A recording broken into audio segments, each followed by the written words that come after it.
Let's see. I know I lied again and made empty promises. Once again, I know, I'm aware. In my last video, I said it was a 5-episode Jujutsu Kaisen compilation, but from now on, I'll cover each episode individually. But I don't know. I ended up piling up 2 more again without meaning to. Anyway, what do I know? If Call of Duty fans forgive Activision Blizzard, and Pokemon fans keep forgiving Game Freak and the Pokemon Company, what do I know? You guys can forgive me too, right? Anyway, where was I? Will the Simurians eat little octopus with humans? Takoyaki. While there's a government sorcerer who has a yandere fetish with the aliens. Because it's like he hates them, but at the same time, he can't stop thinking about them. Like with Sasuke and Naruto. What do I know? Then he hides his brain cancer from his brother and only has 6 months left. He dies just like that, not calmly, just to get things started, right? What a good recap. So nice. Suck it, Lucas. I don't need you to do recaps of previous episodes. That's right. Suck it, Lucas. Picking up from before, Usami and Mino expressed concern about the upcoming arrival of many Simurians on the ship. But the biggest sign of concern from these two comes after confirming that the spaceship the Simurians arrived on Earth with. It is indeed cursed energy, pure. Remember, the twins created the ship using magic stones and imagination. So it's not surprising that it's made of pure cursed energy. Here they use the chance to recap the cursed energy concept. And how? For 70 years, they've tried to use this as a global energy source. Discovering a new energy source only to ruin it completely? The thing is, up until today, they haven't been able to find a way to efficiently convert cursed energy into other types of energy. But if that Simurian ship runs on cursed energy, maybe they have the technology to convert it into another type of energy. Of course, that comes with a cost, since if we go back to the beginning of the story, specifically we were told that Japanese people with cursed energy were kidnapped and sacrificed to be used as a source of energy, or rather as experimental subjects to discover how to harness that energy. However, these were still isolated cases at present. Reviving cursed energy as a power source would also rekindle greed and ambition for trafficking cursed energy users. Honestly, it would turn into a total mess, which I find horrible. I mean, just imagine for a moment that, let's say, 1 out of every 30 kids is born with special abilities. I know that sounds bad, but do you get what I mean? Like, they're born with, I don't know, something like that. A blood type that happens to have a protein that makes it a gourmet delicacy, and on top of that, it rejuvenates the skin. And just because of that, a series of satanic baby kidnappings begins to create slaves who constantly produce that delicacy? I don't know, to me at least, it seems pretty shady, like the Kurta clan and the Scarlet Eyes. I have the eyes. No, that's not it here. The thing is, seeing the wave of kidnappings that news like this could cause, Usami decides that the best thing for everyone is simply to say, you keep quiet. You, Jason. And hide all traces of information about it. What if a journalist investigates? Nothing will happen. We'll call it a suicide with 5 shots to the back. Since Usami wants to strengthen diplomatic ties with them, it will be easier to keep things confidential. If they can make them owe a favor in the process, even better. Now, onto the playuki. And you just can't make takoyaki without something big, thick, soft, tasty, sticky, and juicy. Octopus, isn't it delicious? Damn it, running into a suspicious old man like that, the old guy says. Hey, girls, have you seen the octopuses here? These aren't like the ones over there. Their tentacles grew so much that 2 fell off, leaving just 1 soft, tasty, warm, juicy tentacle. Just 1, and it tastes great.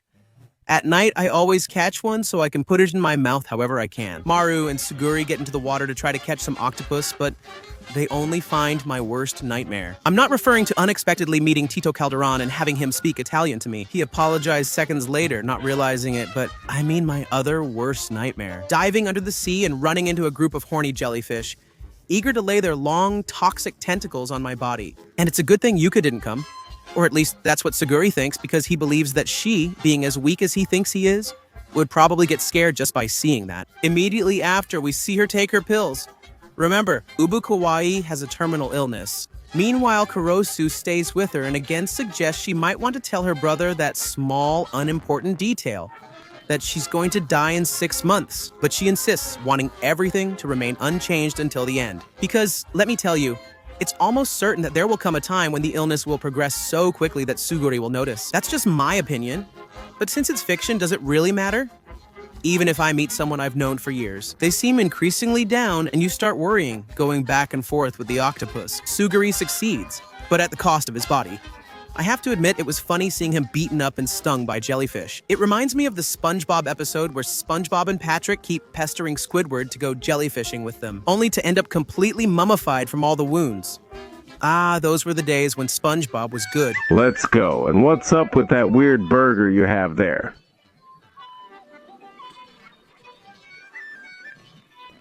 Of course. Maru checks if he's okay, and Suguri, acting tough, replies, "I'm great, so now it's Maru's turn to catch an octopus." And obviously he is too. Awesome, just like Zoro. And of course, if these two already gave us a Zoro moment, they were also going to give us a real men moment. Comparing who caught the bigger octopus is like my buddy and me at urinals. No context. His is big too, so what's impossible? Let's stretch them to measure. If not, I'll do it myself. So it wasn't a joke, it was bait? That's not true, that never happened. Really, anyway, then they start talking and Maru tells it like Rumel. The sorcerers, or warriors as they're called here, are only men. Not to bring up historical sexism, but in their species, women are basically like Soguri or Maki in their time. That is, beings completely deprived of cursed energy, although at no point do they clarify whether the women of their species are only deprived of cursed energy, or if they also have superhuman strength. And if that's the case, that would mean the Simurian ship not only has a bunch of mini Gojos, but also a bunch of mini Makis there, ready to wipe everyone out. I don't think so. It says that in their culture, the Karyan, their sacred animal, gave them cursed energy to protect women and children in the village, which is the equivalent of a dog suddenly showing up one day with a stick in its mouth and telling me, "Here, use this to protect the ones you love," as rose petals fall and violins play in the background or something. I mean, God, but it's still weird and too much like a Chinese soap opera.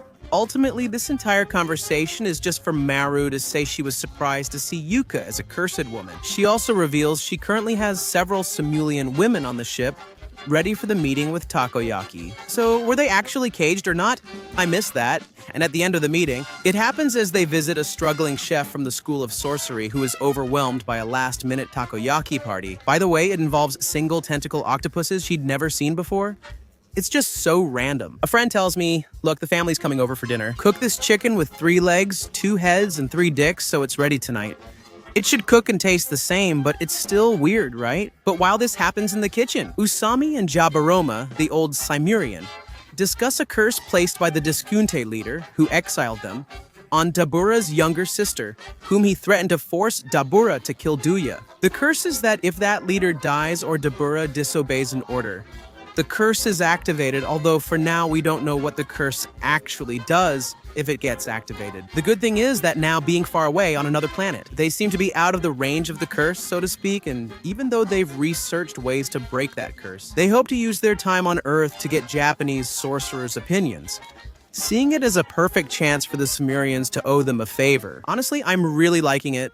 The character Dabura, he totally seemed like the typical overpowered character who doesn't care about anything and was super stiff. I mean, like a Sukuna too, but even scarier. But the fact that they were giving him context about who he is, a motivation, and an interesting personality and past makes me like him a lot. Again, it's not crazy or anything, but if you compare this to all the other villains in Jujutsu Kaisen, well, look, I'd only put him just below Geto. And I don't know, I have my doubts because, honestly, Geto's thing lasted even less than me. What do I know? Back to the topic. As the chef struggles with the food, she meets Dabura and something amazing happens. Interspecies love, no reason. It seems the chef was completely stunned by Dabura's presence in the best way possible, even though Dabura is relatively monstrous. Who am I to judge? I love how Usami and Jabaroma are both shocked when these two meet. Could it be that Dabura will fall for the Bulma trick? The toughest thing on Earth? And, well, obviously Usami had a light bulb moment when he saw this situation. Meanwhile, Kurosu seems happier than usual, since he genuinely thought this was going to go horribly wrong. Everything is going well, so they can relax, but a problem arises on the spaceship. That's because they remember there are several Simulanos. They oppose peaceful union between humans and Simurians, now having a real reason to hate them. A Simurian elder has just uncovered something truly satanic. The youth of Earth are slaughtering the Karyans, their sacred animal. How can humans kill an animal found only on a planet that's unimaginably far away? Honestly, I have no idea. That's exactly how Usami and Mino felt, as Jabaroma and Kurosu shared their people's concerns. They have no idea what they're talking about. However, everything changes when they mention having witnessed the massacre of the Karyans in Tokyo, and Usami realizes what's really going on. At the same time, Suguri, Maru, and Yuka are wandering around, and that's the missing finger from his cradle. I don't know. It just looks like paper wrapping something. At least my wild theory that Yuji fathered another vessel and gave him the last finger is ruled out. I hope so, as I was saying. While the three of them are walking around, Yuka gives a little reminder, especially about the Culling games, you know, that really good arc that everyone loved. Wow, how much did I love the Culling games? I'm excited to see it animated. Honestly, it wasn't a bad arc, just pretty mid. And after all the chaos that was, they had to reveal to the public everything about the existence of cursed spirits. But to calm things down a bit, they said, relax. Those deadly creatures, able to kill dozens with their bare hands, only show up in Tokyo. And sure enough, although they haven't reduced the appearance of cursed spirits outside of Tokyo to 0%, they managed to redirect the leaks of cursed energy to Tokyo, so that cursed spirits only appear there. However, maintaining the barriers is still necessary as a precaution. Like in Has-Been Hotel, sorcerers regularly visit Tokyo to clean up, so Tokyo doesn't get overwhelmed with curses, in short. Instead of having curses spread all over the country, it's better to concentrate them all in a single uninhabited city, creating absolute hell on earth. Hey, isn't that the Sorcerer's Council member who kept ranting the other day? Oh, damn aliens, I hate you. I'm such a bad sorcerer. I despise you all. Don't come after me because I'm so defenseless against your attacks. Don't make me crouch down to see you from another angle. I think you all deserve a reward, especially since you're currently dealing with the cursed overpopulation in Tokyo. There's the sorcerer, that real bastard, and his assistant, who I joke about hooking up with. Since it's not a curse, ugly bastard style, it's not that funny. They find him in an abandoned building, and it's none other than a Simurian gently petting a disturbing curse. Exactly. All their references in the story so far are about humans being bad for destroying their god or something like that. It's because, just like them, they have different names for different things in sorcery. What they call the sacred Karyan for us are actual curses. Oh my god. Which makes me wonder what the Simurians would have thought of his cradle, since he was the king of curses. He would have told them something like that, and instead of being scared, they would just say, oh well. Upon discovering all this, Usami realizes that while the Karyan are similar to curses, they are not exactly the same. Still, Tokyo's sorcerers need to be warned so they can quickly halt the purge. And it's a good thing that Usami has the cursed speech to stop them all, using only his voice. Because that other damn sorcerer was literally about to shoot two Simurians. Like, hey, look at me. Once I shoot one of yours, you'll have to take me with you and torture me thoroughly. That's when Usami looks at his partner and says, stop it. Don't start a war just to get these guys involved. And just like that, Karuza appears to explain that the Earth's curses, while they have similarities with the Karyan, are not exactly the same. It would be something like, I don't know, shrimp and prawns?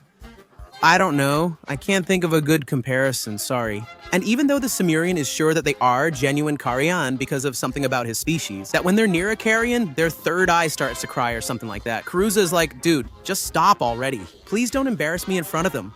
I want them to grant me asylum. So, Jaburoma and Usami apologize.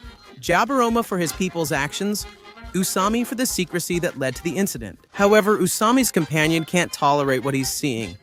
Why are you bowing to the aliens? They should be the ones bowing their heads to us and letting me get into their big heads. Meanwhile, Mario and his group relaxed while monitoring city barriers, aware Rumel's people might use their energy abilities, Malta to benefit humanity, even having a very nice moment in which, after a long day of work, the three friends say goodbye until the next day, as if they were classmates, each going home on their own. Why do Suguri and Yuka go separate ways if they're siblings and should live together?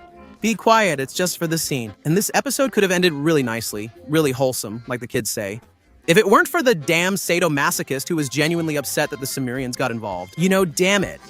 Why couldn't he think of anything better than to shoot Kurosu with his cursed weapon? Because, according to him, oh, don't you get it?